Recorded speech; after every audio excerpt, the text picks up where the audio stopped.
Assalamualaikum warahmatullahi wabarakatuh.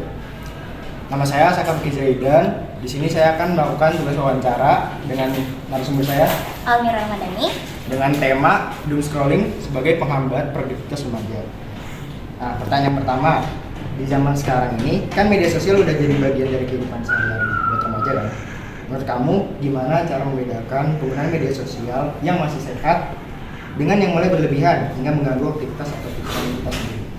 Oke, kalau menurut aku penggunaan media sosial yang sehat itu biasanya setelah melakukan aktivitas atau mungkin mengerjakan tugas yang berat di hari itu, kita bisa ngelakuinnya dengan cara cari informasi-informasi dari HP gitu, dari sosmed dan lain-lain. Terus kalau misal yang kurang baik ya, Yang mulai berlebihan. dia mulai berlebihan itu dia ini lebih ke sesuatu yang misalnya kita cari konten-konten yang negatif itu udah lewat lah.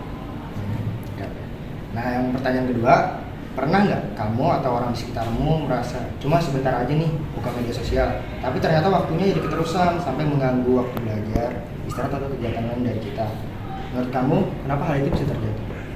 Tentu hal itu bisa terjadi karena misalnya dari sosmed atau dari pegawai sendiri itu ada yang namanya fitur bisa pakai algoritmanya itu dia nyediain postingan yang kita sukai. Jadi dari postingan yang kita sukai itu kita lama-lama jadi yang cuma buat nyari-nyari informasi segala jadinya keterusan gitu, jadi namanya udah seperti ini.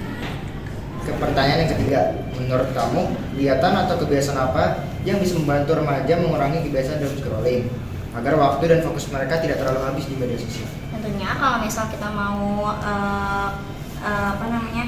handle waktu biar nggak kebanyakan doom scrolling itu, pastinya kita lakuin hal yang positif gitu. Misalnya kita lakuin hobi kita masing-masing, misalnya kayak hobi menggambar gitu. Menggambar kan pasti itu kan juga hal positif kan buat kita.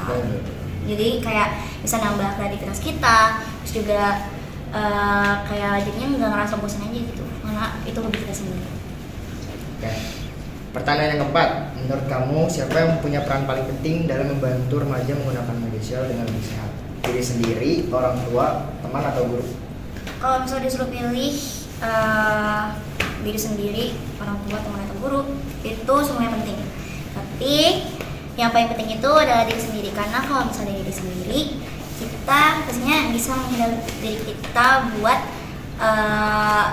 ngelakuin maksudnya bisa nge-handle diri kita buat kayak dari ngatur waktunya itu, terus juga dari kebiasaan hal yang buruk itu tuh kalau bisa kita bisa handle, pasti kita bisa lakuin hal yang lebih positif lagi daripada doom scrolling. Nah, lanjut ke pertanyaan terakhir. Banyak orang tetap terus scrolling meskipun konten yang dilihat itu bikin cemas, lelah, atau bahkan gak nyaman, karena mereka masih penasaran sama hal itu. Menurut kamu, apa dampak kebiasaan seperti itu terhadap produktivitas remaja saat ini? Kalau terhadap produktivitas itu bisa dari kita punya tugasnya itu, misal dari kasih tugas nih, deadline-nya di hari ini, tapi si orang ini malah ngerjain yang lain gitu, malah buka-buka yang lain, atau jadinya kayak buang-buang waktu lah. Jadi deadline-nya itu jadi mepet. Jadi ya mungkin itu produktivitas, di segi produktivitasnya jadi berkurang.